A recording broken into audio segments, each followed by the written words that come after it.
Dia macam ada dua awet yang sama-sama istimewa. Okay? Satu awet itu dia bersama dengan kita tetapi dia tak pernah tunjuk muka kan. Betul. TV dia tunjuk muka kan. Tapi kedua-dua itu special. Saya tidak boleh ada pilih kasih dekat sini. Tetapi memang betul. Dua bidang yang nampak serupa tapi tidak sama. Skillnya adalah sangat-sangat tidak sama. Yes, kerana radio adalah, kalau saya nak bayangkan, seorang personality yang sangat sesuai untuk radio ni, dia adalah seorang yang pemalu.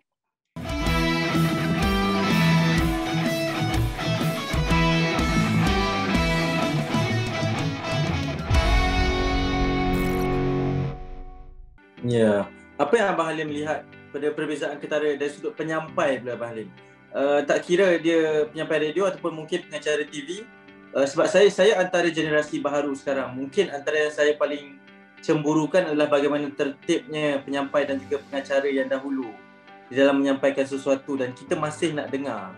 Tapi sekarang dia dah macam terlalu moden. Saya mengakulah benda ni ada bahasa-bahasa pasar yang dah dibolehkan. Dan menurut Abang Halim sendiri bagaimana sebenarnya perbezaan tersebut? Adakah ianya dihalalkan untuk peredaran zaman ini? Bagi saya Hanif, bahasa nombor satu memang kita kena jaga. Tetapi pada masa yang sama kita juga macam membina personality. Saya bagi satu contoh. Di radio, satu masa dulu penyampai radio ataupun DJ radio akan bercakap seperti ini. Contoh, saya bagi contoh. Ya. Kita bercakap tentang Kuala Lumpur, ya saudara. Kuala Lumpur makin panas. Semakin panas Kuala Lumpur. Sekarang ini semakin panas. Benda macam itu dia orang tak cakap keluar kan. Tetapi di radio dia jadi cantik. Orang suka dengar benda itu. Okay? So, radio kena mencipta personality yang macam itu. Itu adalah satu contoh personality. Dan apabila kamu menjadi penyampai radio, kamu punya satu responsibility yang besar dan juga satu privilege. Kerana bayangkan 100,000 ataupun sampai 1 orang mendengar kamu, biarlah berbaloi. Sebab kenapa the universe memilih kamu untuk berada di situ kalau kamu hanya bercakap seperti orang lain yang di luar kan. So, kamu kena fikirkan benda itu. Dia adalah satu privilege untuk menjadi seorang penyampai radio. Mungkin saya nak panjang kembangkan sikit lah. Sebab saya teringin nak dengar pendapat seorang Halim Osman tentang perkara ini. Sekarang industri kita terlalu agak sedikit tewas dengan permintaan berbanding dengan identiti itu sendiri. Kerana yalah, kita pentingkan rating, kita pentingkan juga permintaan peminat-peminat. Apa pandangan Halim Osman berkaitan dengan ini? Nombor satu pasal rating tadi, saya harap radio akan bergerak ke arah lebih lebih adil, lebih cantik untuk rating itu. Bagi saya rating itu sepatutnya kita lakukan tanpa perlu bagi tahu stesen radio. Kita maknanya bayangkan kalau ada satu restoran, kita jangan bagi tahu restoran itu kita nak semak dia punya makanan, kita nak check. Macam kalau dulu kat sekolah Nazir datang ke sekolah, dia tak bagi tahu hari apa dia nak datang kan. So radio pun bagi saya rating should be like that. Sebab saya nampak dan saya mengalami benda ini dan ramai sebenarnya penyampai radio kita suka masa apabila survey dibuat. Kerana apabila survey mereka akan mengubah, mereka akan cuba memancing pendengar dengan bermacam-macam cara seperti mengadakan kontes dan menawarkan wang dan sebagainya. Bagi saya benda itu pada satu masa dulu okey, saya rasa sekarang ini masanya untuk kita move on daripada situ.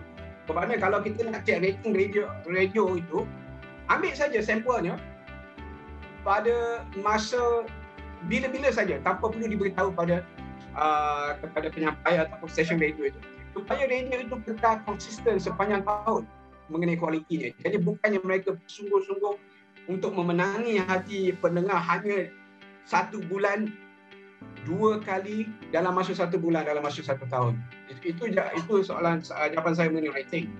Berkaitan dengan demand daripada orang lah untuk kepada penyampai-penyampai. Sebab kadang-kadang kita lebih memilih penyampai yang popular di luar, di media sosial.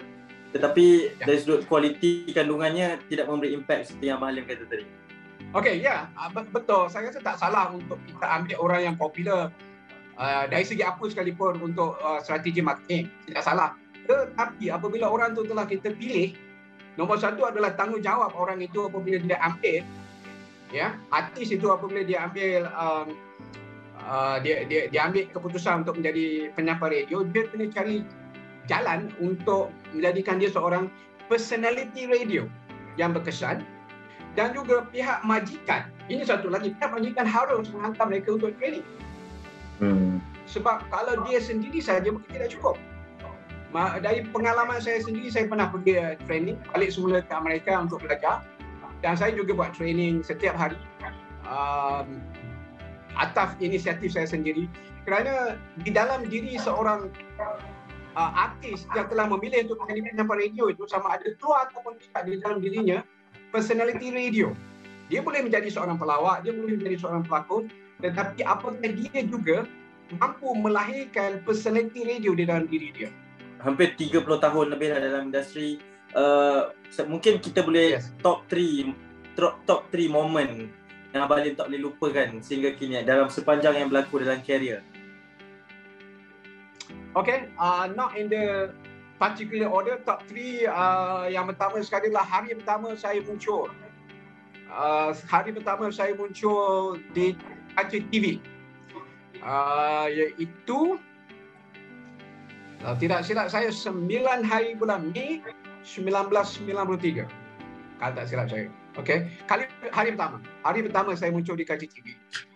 Di RTM, Angkasa Puri pada waktu itu adalah pakaian paling indah dalam hidup saya, Angkasa Puri. Itu nombor satu. Yang kedua ialah hari pertama saya di radio. 1 bulan Ogos 1998. Okey. Dan semasa saya buat 42 jam. Semasa saya buat 42 jam ke udara secara terus-terusan pada tahun 2000. Pada tahun 2000. Itu ada 3 perkara yang tak boleh saya lupakan. Ya, dan satu lagi kalau boleh tambah lagi, satu lagi ialah dapat berjumpa dengan Pat Sajak dan Vanna White di dalam show Wheel of Fortune. Wow, dahsyatnya pengalaman ni. Ya. Abang Halim, saya percaya ramai yang mungkin yang terlibat dalam bidang pengacaraan dan juga penyampai radio mengidolakan Abang Halim Osman. Tetapi sebagai seorang Halim Osman, siapa sebenarnya rujukan ataupun idola Halim Osman ketika karier sedang naik seperti itu? Itu adalah satu soalan yang baik. Nama jejaka itu adalah Datuk Rahim Azhari. Idola ramai tu. Sebenarnya Datuk Rahim Azhari lah orang yang membuatkan saya rasa industri ini adalah satu benda yang penuh dengan seni. Sebab imej dunia hiburan pada waktu saya membesar tidaklah seperti hari ini. Kita tidak ada Datuk Siti Nurhaliza pada saya. Apabila ibu bapa saya tanya antara 3 cita-cita saya tidak terpilih untuk mengatakan menjadi seorang DJ radio. Tetapi Datuk Rahim Azhari pada waktu itu bagikan saya satu imej yang sangat hebat lah bagi saya. Dia seorang yang karisma, dia ada cara yang tersendiri dari segi bahasa. Mungkin saya nak tanya soalan ini, mungkin Abang Halim sendiri dah banyak kali ataupun kerap ditanyakan soalan ini, tapi sebagai pengajaran kepada generasi baru yang mungkin ada kesempatan nak menonton temu bual kita ini, mendengar apa nasihat paling utama daripada Abang Halim sekiranya ingin mengikut jejak Abang Halim, tak kiralah sebagai pengacara ataupun penyampai radio, apa sebenarnya nasihat yang paling berguna boleh diberikan? Okey, ya tadi baru saya tengok YouTube, banyak orang buat wire, backing wire, tunjukkan kat YouTube. Sebab hari ini kalau kita berjaya di YouTube, kita boleh jadikan itu satu income. Jadi semua orang sebenarnya harus elokkan cara kita berkomunikasi. Dengan adanya YouTube, sepatutnya kita paksa akan menjadi lagi tinggi cara kita berkomunikasi. Dan saya perasan orang Indonesia secara keseluruhannya berkomunikasi dengan lebih lancar, lebih teratur daripada kita orang Malaysia. Itu pendapat saya sendiri. Jadi nombor satu, kalau kita sebenarnya bukan sahaja untuk menjadi penyampai radio ataupun pengacara TV untuk memperelokkan komunikasi kita. Tapi itu adalah satu skill yang kita perlu develop. Bagaimana orang develop untuk menjadi seorang penyanyi kan? Mereka berlatih setiap hari. Tetapi kita selalunya tidak berikan fokus yang sama mengenai percakapan.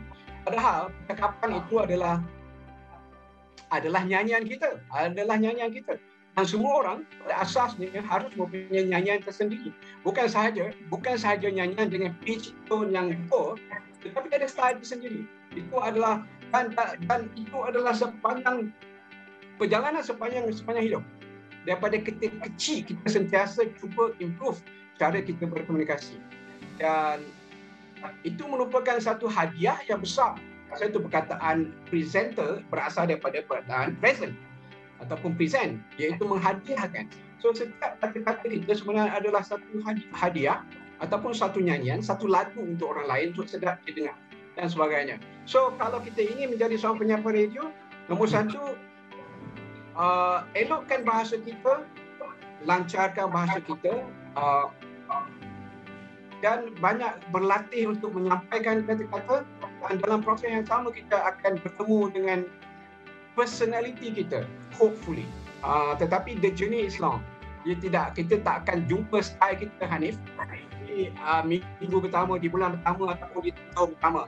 Ambil masa, mungkin 5 tahun, mungkin 10 tahun untuk kita kata, oh okey, inilah caranya aku nak komunikasi. Balik pada soalan tadi, bermula dengan kita cuba memperelokkan cara penyampaian kita. Dan dari situ, orang akan mula berkata, kalau kau bercakap ni Hanif kan, macam seorang penyampai radio lah. Tidak lama selepas itu, biasanya kamu akan dapat offer. Serupa juga mereka pernah berkata kepada Maradona. Cara awak tendang bola Maradona macam seorang pemain bola lah. Jadi apa yang kamu buat di luar itu akan satu hari nanti akan berguna di padang. Dalam konteks kita di dalam studio. Ya, saya sangat setuju. Ini satu nasihat yang sangat baik sebab ianya memberi kepada satu realiti tentang kehidupan. Bukan hanya nak glamour saja Malim. Ya. Dia lebih daripada tu. Kalau kita buat dengan kualiti, glamour tu akan datang kemudian lah. Sebelum kita nak mengakhiri sesi temu bual di hero kita ini, saya sendiri pun merindui lah Siti Halim Osman. Tapi bila dengar daripada bercakap tadi pun macam dah throwback sikit-sikit. Tapi kita nak ada permintaan, ini bulan puasa, bulan Ramadan yang mendatang ini dan juga raya nanti, mungkin Abang Halim boleh berikan ucapan dalam style mengacara seorang Halim Osman itu. Bagi panduan sikit ke, bagi tips, nasihat sikit bersama dengan bulan puasa di musim PKP ni, musim pandemik ni. Silakan Abang Halim dalam acara mengacara itu, silakan. Assalamualaikum, anda masih lagi bersama dengan Halim Osman di Cool FM. Dan kita sekarang ini berada beberapa jam saja lagi mungkin kita akan menyambung bulan puasa, permulaan Ramadan esok. Jadi sekali lagi kita bertemu Ramadan di waktu yang sangat luar biasa. Ya, satu dunia sekali mengalami apa yang kita kenali sebagai pandemik. Jadi kita mengambil peluang ini di bulan Ramadan kali kedua di masa pandemik ini untuk kita melihat dengan sebenar-benarnya arti Ramadan. Kerana sebelum ini kita mungkin melihat Ramadan dengan cara yang berbeza. Mungkin kita sibuk untuk memikirkan apakah juadah, di manakah juadah yang kita akan dapat untuk berbuka puasa dan sebagainya. Mungkin itu bukan sebenarnya arti puasa. Saya tidak ingin jadikan perbualan ini sebagai satu ceramah untuk anda, tetapi untuk kita semua sama-sama memperingatkan antara diri kita masing-masing supaya melihat kedatangan Ramadan Al-Mubarak ini dengan cara yang berbeza, dengan banyak kesabaran dalam kita sama-sama menangani cabaran yang kita alami pada waktu itu. Jadi saya Halim Osman hanya ingin mengucapkan terima kasih kepada anda yang telah pun bersama-sama dengan saya selama ini di radio, tidak kira di gelombang mana kita bertemu. sekali lagi kita bertemu, kita berada di ambang bulan yang dinantikan, iaitu bulan Ramadan yang mulia. Selamat menyambut bulan puasa dan jaga diri. Assalamualaikum daripada kami di Cool FM. Dahsyat. Dia buat saya nak mendengar sampai habis apa yang ingin dikatakan itu. Okey Abang Halim, yang terakhirnya daripada kami adalah mungkin nak tahu karier seorang Halim Osman ni adakah akan kembali ke dalam industri selepas tamat tempoh pause tersebut. Kita kena tunggu dan lihat. Saya sendiri pun tidak tahu. Ya. Kita kena tunggu dan lihat. InsyaAllah. Apapun, it's such an honor untuk bersama dengan Abang Halim bersama kita di Hero kita. Terima kasih banyak bang. Okay, salam pada semua kawan-kawan saya di Cool FM. InsyaAllah akan kami sampaikan salam tersebut. Terima kasih, selamat menyambut Ramadan juga kepada Abang Halim Osman. Selamat menyambut Hari Raya nanti.